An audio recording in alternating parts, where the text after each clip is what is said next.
지난해 한국인이 가장 많이 간 해외여행지 어디일까요? 일본입니다. 약 800만 명이 다녀왔습니다. 2위 베트남의 거의 2배 규모죠. 그런데 이상한 게 있습니다.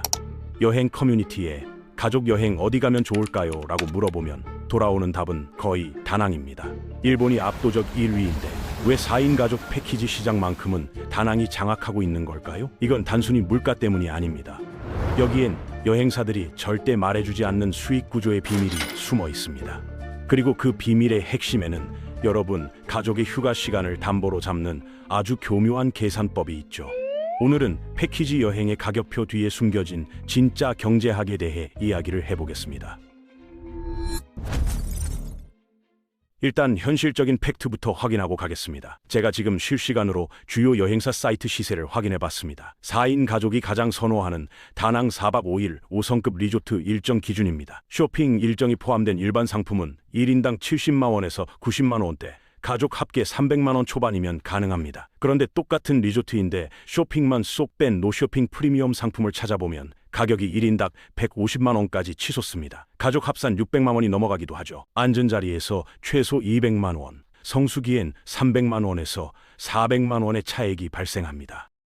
자, 상식적으로 생각해 봅시다. 같은 비행기를 타고 같은 방에서 자고 같은 조식을 먹습니다. 단지 쇼핑센터 3번 안 가겠다는 대가치고는 너무 가혹한 숫자 아닙니까? 여행사가 노쇼핑 고객한테 바가지를 씌우는 건가? 혹은 쇼핑 리베이트가 얼마나 크길래 이 정도인가? 이런 의문이 드실 겁니다. 하지만 여행사의 수익 구조는 그렇게 단순하지 않습니다. 200만 원 차이의 실체를 이해하려면 우리는 여행 산업의 진짜 장부, 즉 도매와 소매의 격차를 먼저 들여다봐야 합니다. 먼저 규모의 경제라는 개념을 이해해야 합니다. 대형 여행사들은 항공 좌석을 우리처럼 한두 장씩 사지 않습니다. 시즌이 시작되기 훨씬 전부터 항공사와 계약을 맺고 수백 수천 좌석을 통째로 매입하죠. 업계에선 이걸 하드블록이라고 부릅니다. 쉽게 말해 도매로 떼오는 겁니다. 이게 얼마나 큰 차이를 만드는지 숫자로 보여드리죠. 여러분이 스카이스캐너에서 검색할 때 인천에서 다낭 왕복이 40만 원에서 50만 원 사이에 뜹니다. 여행사는 하드블록 계약을 통해 같은 좌석을 25만 원에서 30만 원에 확보합니다. 호텔도 마찬가지입니다. 연간 단위로 객실을 대량 선구매해서 개인이 아고다나 부킹닷컴에서 보는 가격보다 30%에서 40% 저렴하게 가져옵니다. 다낭 5성급 리조트 기준으로 개인 예약가가 1박에 25만 원이라면 여행사 매입가는 15만 원에서 18만 원 수준이죠. 4박이면 30만 원 가까이 차이가 납니다. 4인 가족 기준으로 항공과 숙박만 합쳐도 여행사는 이미 여러분보다 100만 원에서 150만 원 정도를 저렴하게 시작하는 겁니다. 이게 첫 번째 덩어리입니다. 자, 그럼 여기서 질문이 생깁니다. 여행사가 150만 원을 싸게 가져왔다면 우리한테 파는 가격도 그만큼 싸야 정상 아닙니까? 그런데 왜 노쇼핑 상품을 고르면 그 혜택은커녕 오히려 시중가보다 비싸게 느껴질까요? 바로 여기서 여행사가 가격표 아래 숨겨둔 두 번째 주머니, 랜드사 리베이트 구조가 등장합니다. 여행사가 상품 가격을 항공권 원가 수준으로 낮출 수 있는 건 부족한 마진을 현지에서 메꾸겠다는 계산이 있기 때문입니다. 여러분, 오늘 가장 중요한 통찰입니다. 랜드사는 시작부터 적자인 이 외상을 메꾸기 위해 현지 가이드를 앞세워 여러분을 쇼핑센터에 데려다 놓는 거죠. 라텍스 매장, 보석 가게 같은 곳입니다. 여러분의 쇼핑백이 채워져야만 여행사가 깎아준 여행비가 비로소 결제 완료되는 구조입니다. 정리하면 이렇습니다. 300만 원짜리 쇼핑 포함 패키지와 500만 원짜리 노쇼핑 패키지의 200만 원 차이, 이건 크게 두 덩어리로 나뉩니다. 규모의 경제로 아낀 도매가 마진이 100만 원에서 150만 원, 쇼핑 리베이트로 보전하는 금액이 50만 원에서 100만 원, 이 두 개가 합쳐져서 200만 원 차이가 만들어지는 겁니다. 그러면 질문이 바뀌어야 합니다. 왜 쇼 포함 상품이 싸냐가 아니라 왜 노쇼핑 상품은 규모의 경제 혜택을 소비자에게 돌려주지 않느냐가 진짜 질문이죠. 답은 간단합니다. 노쇼핑 고객은 여행사 입장에서 수익성이 낮거든요. 쇼핑 리베이트라는 추가 수익원이 없으니까 그동안 저가 상품 뒤에 교묘하게 숨겨뒀던 도매가 혜택을 노쇼핑 고객에게는 단 1원도 양보하지 않고 가격표 위로 모두 올려버린 겁니다. 그래서 우리는 노쇼핑을 선택할 때 자유의 몸값을 아주 비싸게 지불하게 되는 거죠.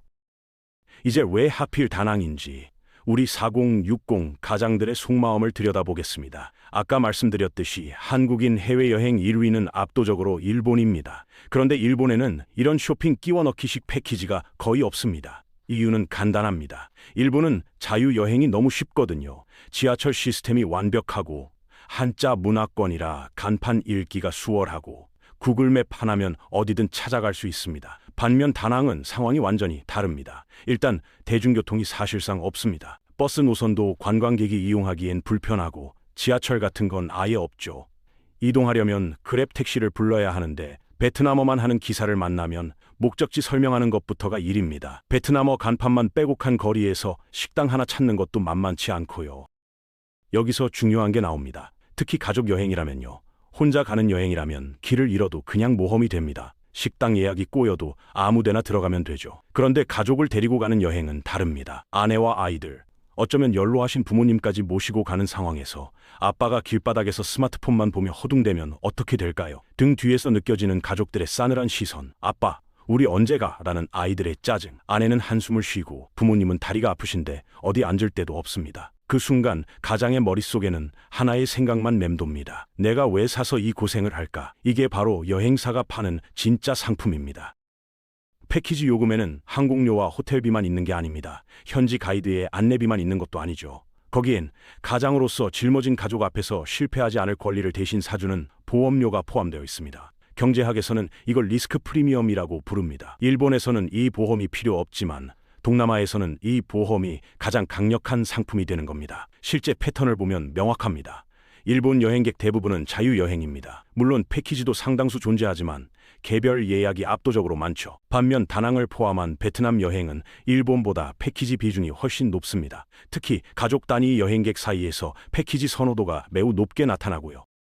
그런데 최근 몇 년 사이에 변화가 생기고 있습니다. 코로나 3년 동안 해외여행이 막히면서 한국인들에게 자율여행 근육이 생겼습니다. 국내에서 직접 숙소를 예약하는 경험을 대거했고 부킹닷컴이나 아고다 같은 플랫폼이 익숙해졌죠. 이 경험이 해외여행에도 영향을 미치기 시작했습니다. 예전에는 현지 호텔 가격이나 물가 정보가 가이드와 여행사만 알고 있었습니다. 정보의 비대칭이 존재했던 거죠. 그런데 지금은 누구나 예약 플랫폼을 열어서 실시간 호텔 가격을 확인할 수 있습니다. 여행사가 제시하는 패키지 가격의 적정성을 스스로 검증할 수 있게 된 겁니다. 이런 변화가 여행사의 실적에도 그대로 나타나고 있습니다. 해외여행 수요는 코로나 이전 수준으로 거의 회복됐습니다. 그런데 주요 여행사들의 수익성은 예전만큼 회복되지 않았습니다. 여행 수요는 돌아왔는데 그 수요가 예전처럼 여행사를 거치지 않고 플랫폼 직접 예약으로 빠져나가고 있기 때문이죠. 여행 수요는 늘었는데 여행사 실적은 기대에 못 미치는 역설. 시장의 수익 주도권이 전통적 여행사에서 디지털 플랫폼으로 넘어가고 있는 겁니다. 그러면 패키지 여행은 사라지는 걸까요? 아닙니다. 오히려 특정 계층에서는 패키지 수요가 견고하게 유지되고 있습니다. 바로 아이가 어린 가족 단위 여행객, 그리고 부모님을 모시고 가는 효도 여행 수요입니다. 이들한테는 운영 리스크 해소라는 패키지의 핵심 가치가 여전히 중요하거든요. 여기서 중요한 분기점이 나옵니다. 시장이 똑똑해지면서 쇼핑 포함 패키지와 노쇼핑 패키지 사이에 제3의 선택지가 부상하고 있습니다. 흔히 모두형 여행이라고 부르는 방식이죠. 항공권과 호텔은 직접 예약하고 리스크가 큰 현지 이동과 투어만 따로 사는 겁니다. 솔직히 말씀드리겠습니다. 이 방식 장밋빛으로만 보면 안 됩니다. 많은 여행 콘텐츠에서 모듈형 여행을 마치 최적의 해답처럼 소개하는데 여기엔 아무도 말 안 하는 숨겨진 비용이 있습니다. 질문 하나 드리겠습니다. 여러분은 퇴근 후에 평화를 얼마에 파시겠습니까? 직접 예약을 하려면 항공권 비교하고 호텔 리뷰 수십 개 읽고 투어 상품 찾아보고 일정 퍼즐 맞추는데 최소 10시간은 써야 합니다. 이 10시간이 어디서 나오겠습니까? 퇴근 후입니다. 회사에서 치이고 집에서 가장 역할하고 겨우 얻는 하루 2시간의 자유시간. 그 평일 저녁 5일치를 여행 준비에 갖다 바쳐야 합니다. 소파에 앉아서 맥주 한 캔 딸 수 있는 그 시간을요. 4050 가장들에게 이 시간의 가치는 돈으로 환산되지 않습니다. 번거로움에서 벗어날 권리. 이게 돈보다 더 큰 가치일 때가 있거든요. 게다가 불확실성 관리 비용도 있습니다. 직접 예약하면 뭔가 잘못됐을 때 본인이 해결해야 합니다. 항공편 지연되면 호텔에 직접 연락해야 하고 투어 업체랑 소통이 안 되면 영어나 번역기로 씨름해야 하죠. 패키지를 샀으면 가이드한테 이거 어떻게 된 거예요? 라고 물으면 끝인데 직접 예약했으면 모든 책임이 내 어깨 위에 있습니다. 패키지의 5시간 쇼핑 일정을 비판하면서 준비하는 10시간의 고통은 가볍게 넘기면 공정하지 않습니다. 둘 다 시간 비용이거든요. 그래서 저는 오늘 평화 가성비라는 새로운 기준을 제안합니다. 돈 대비 얼마나 마음 편하게 여행을 다녀올 수 있느냐. 이걸 기준으로 아주 구체적인 가이드를 드리겠습니다. 돈보다 가족의 화목이 우선이고 솔직히 준비할 기력이 없다면 당당하게 노쇼핑 패키지를 결제하십시오. 500만 원에서 600만 원 사이 200만 원 더 내고 당당하게 쉬십시오. 그 200만 원 차액은 낭비가 아닙니다. 가장으로서 짊어져야 할 모든 리스크를 여행사에게 외주주는 합리적인 비용입니다. 준비 시간 거의 제로. 현지에서도 쇼핑 일정 없이 자유롭게 움직입니다. 가족들한테 이렇게 말하세요. 이번엔 아빠가 특별히 쇼핑 없는 고급 상품으로 잡았어. 아이들한테 아빠의 기획력을 보여주고 싶고 요즘 체력이 좀 남는다면 모듈형 여행으로 가십시오. 항공과 호텔은 직접 예약하고 현지 이동만 따로 구매하는 겁니다. 400만 원 내외로 구성할 수 있습니다. 항공권은 스카이스캐너에서, 호텔은 아고다에서, 현지 투어는 클룩이나 타볼에서 조합하세요. 퇴근 후 10시간의 노력이 꽤 근사한 여행을 만들어줄 겁니다. 대신 문제가 생기면 본인이 해결해야 한다는 점 각오하셔야 합니다. 가족들한테 이렇게 말하세요. 이번 여행은 아빠가 직접 짰어. 남들 안 가는데도 가볼 거야. 솔직히 200만 원이 큰 돈이고 고생 좀 하더라도 현지에서 아이들한테 소고기 한 번 더 사주고 싶다면 쇼핑 포함 패키지 가시면 됩니다. 300만 원에서 350만 원 사이, 준비 시간도 거의 없고 리스크도 여행사가 안고 갑니다. 대신 그 쇼핑 시간은 내가 선택한 경제적 거래의 일부라고 쿨하게 인정하십시오. 쇼핑센터에서는 뭘 사든 안 사든 내 자유입니다. 압박감 느낄 필요 없습니다. 시원한 에어컨 쐬며 가족들과 대화 나누는 휴식 시간으로 활용하시면 됩니다. 아낀 돈으로 저녁에 더 근사한 시푸드를 대접하면 그게 또 가장의 능력입니다. 가족들한테 이렇게 말하세요. 쇼핑 일정 있긴 한데 쉬는 시간이라고 생각하면 돼. 그 대신 아낀 돈으로 시푸드 코스 한 번 더 가자. 이 세 가지 중에 나쁜 선택은 없습니다. 다만 내 상황에 안 맞는 선택만 있을 뿐이죠. 마지막으로 정리하겠습니다. 다낭 패키지 여행의 가격 차이 200만 원. 이건 규모의 경제 100만 원과 쇼핑 리베이트 100만 원이 합쳐진 구조입니다. 여러분이 쇼핑 포함 패키지를 선택하면 도매가 혜택을 최대로 받는 대신 5시간의 시간을 채무로 제공하는 겁니다. 노쇼핑을 선택하면 시간은 지키지만 도매가 혜택 일부를 포기합니다. 모듈형을 선택하면 중간 비용에 퇴근 후에 평화를 투자합니다. 그리고 하나 더 말씀드리겠습니다. 패키지를 산다고 해서 무능한 가장이 아닙니다. 오히려 리스크를 정확히 인식하고 가족의 평화를 위해 합리적인 외주를 결정한 겁니다. 직접 예약한다고 해서 유능한 가장도 아닙니다. 그건 그냥 다른 종류의 자원을 투자한 거죠. 핵심은 내가 뭘 사고 있는지 정확히 알고 내 상황에 맞는 시간 거래를 하는 겁니다. 패키지 상품을 살 때 우리는 비행기 표와 호텔만 사는 게 아닙니다. 리스크의 해소를 사고 실패에 대한 보험을 사고 가족 앞에서 허둥대지 않을 권리를 삽니다. 그 가치를 제대로 알고 선택하면 됩니다. 다음 가족 여행을 계획하실 때 가격표의 숫자 뒤에 숨은 시간과 리스크 그리고 평화의 교환 조건을 반드시 계산해 보시기 바랍니다. 그게 진짜 경제적인 사고이고 우리 집 가장의 역할입니다.